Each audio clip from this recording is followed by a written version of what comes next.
देखिए, जहां तक अगर उसकी बात की जाए तो वो तो जाहिर सी बात है, उसने जिस तरह का आक्रमण किया हमारे देश पर और जिस तरह से तमाम मंदिर तोड़े, वो लुटेरा था। बेसिकली वो इस्लाम का तो जबरदस्ती का ढोंग रचाता था मुसलमान होने का। वो ना मुसलमान था ना इस्लाम का मानने वाला था, वो एक लुटेरा था। और ऐसे लुटेरों को खदेड़ कर बाहर करने का काम भारतीय जनता पार्टी की सरकार कर रही है। ऐसी विचारधारा के लोगों को बाहर करने का काम और उनको चिन्हित करने का काम भारतीय जनता पार्टी की आदरणीय मोदी जी के नेतृत्व की सरकार देश में कर रही है, क्योंकि ये विचारधारा को तो हम देश में नहीं रहने देंगे। बच्चों को भी पढ़ाया जा रहा था कि उनको भी पता चले। मैंने कहा ना कि जब हम बाहर करने की बात कर रहे हैं तो बट नेचुरल है कि वो सिलेबस से भी बाहर जाएगा। हम सिलेबस में अच्छी चीजें बताएंगे ना, अच्छी चीजों के लिए हैं, उनको और सामाजिक शिक्षा देंगे, आपको आज मॉडर्न एजुकेशन देंगे ताकि वो बच्चे वो टोपी से टाई की तरफ आ जाएं, क्योंकि टोपी पहनाकर उनको कहीं गुमराह करने का काम जो लोग कर रहे थे, उनको आईना दिखाने का काम भारतीय जनता पार्टी कर रही है। हम टाई की तरफ ले जाना चाहते हैं, कलम की तरफ ले जाना चाहते हैं, कुछ लोग उन्हें टोपी और कट्टे की तरफ ले जाना चाहते थे, तो लिहाजा उनकी राजनीति खत्म हो रही है। देखिए, हमने SIR पर कहा है कि विपक्ष के लोग बार बार जब प्रश्न खड़ा कर रहे हैं तो ये साफ हो जाता है कि SIR से इन्हीं को परेशानी है, क्योंकि ये देश हित में है, आम मतदाता के हित में है और होता रहा है पूर्व में। लेकिन SIR विपक्ष को FIR लग रही है, ये हमारी समझ में आ रहा है। देखिए, अभी हम साफ तौर पर लोग उंगलियां उठाते हैं हमारे पार्टी पर या हम लोगों पर।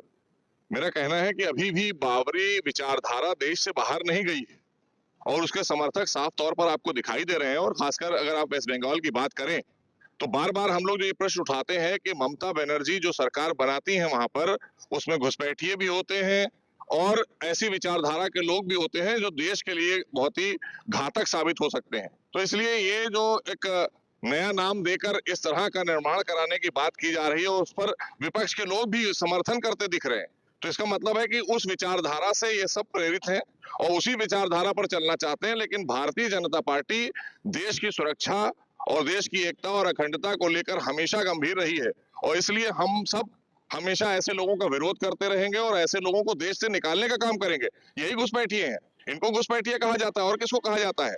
ये अगर पता किया जाए, इनका DNA देखा जाए तो इनका DNA बाबर से ही मिलता होगा, क्योंकि इनका नाम हुमायूं है। तो हुमायूं उसके बेटे का नाम था, उसके नाम पर आप समझ सकते हैं कि कैसी विचारधारा के लोग हैं देश के अंदर। और उसके बाद उनके लिए अगर खड़े होते कोई दिखाई देते हैं तो विपक्ष के लोग दिखाई देते हैं, ममता जी दिखाई देती हैं, अखिलेश जी दिखाई देते हैं और कांग्रेस के लोग दिखाई देते हैं। तो इस तरह के लोगों को चिन्हित करके फौरन डिटेंशन सेंटर में डाला जाए और इनको डिपोर्ट किया जाए। ये यहाँ के नहीं है, ये भारतीय नहीं है, क्योंकि इनकी विचारधारा बाबर वाली है। इसी के साथ देखिए, मैंने बताया कि ये सब हुजूर सल्लल्लाहु अलैहि वसल्लम मोहम्मद साहब की विचारधारा वाले लोग नहीं हैं, क्योंकि अगर मोहम्मद साहब की विचारधारा वाले लोग होते तो देश में, हमारे भारत में उनका मान और सम्मान होता है।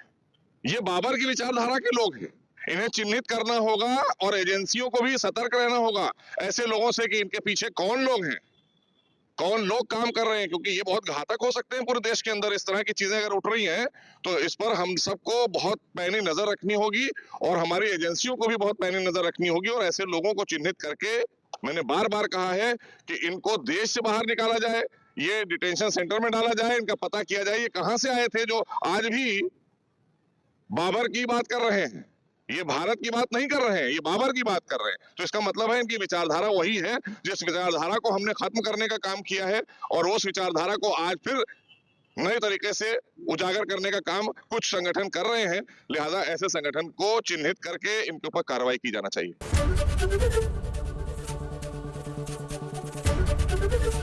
ABP गंगा, खबर आपकी, जुबान आपकी।